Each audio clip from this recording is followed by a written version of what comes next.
The National Weather Service. Welcome to the National Weather Service in Charleston, South Carolina. Today we're going to discuss one of our most important responsibilities, issuing warnings for severe weather. The primary responsibility of the National Weather Service is the protection of life and property.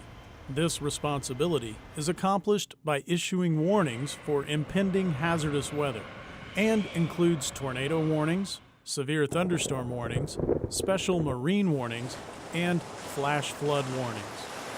The National Weather Service in Charleston has warning responsibility for 20 counties across southeast South Carolina and southeast Georgia, including adjacent marine areas for the Atlantic coastal waters and the Charleston Harbor.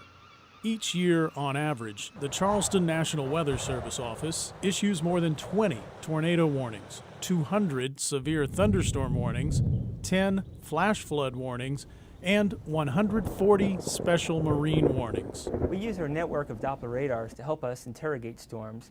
We're looking for any storms that have the potential of becoming severe. So with the Doppler radar, we're actually able to see if there's a potential there for some damaging winds to be produced, if the storms are capable of producing large hail, if there's a lot of heavy rainfall within the storm. And now with the new dual pole radar technology, we could even see if there's debris being picked up by tornadoes. Once we determine that the storm poses a threat and that a warning is needed, we quickly begin the process of issuing a warning.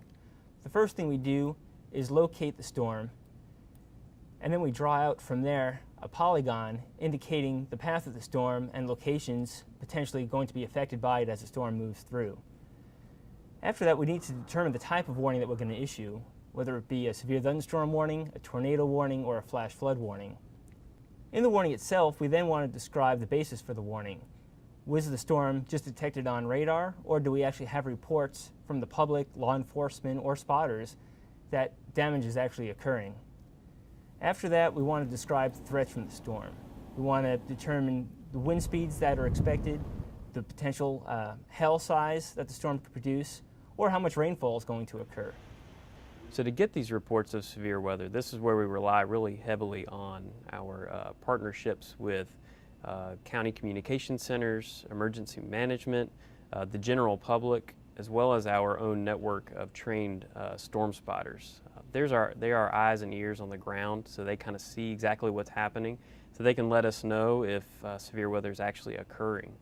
So after a warning gets issued, the job's really only half done at that point. Now we need to verify that the storm was actually severe or that it produced severe weather.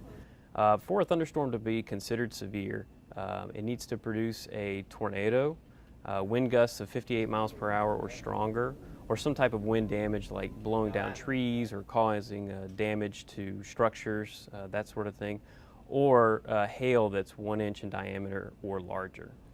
We hope this gives you more information as to where warnings for hazardous weather come from.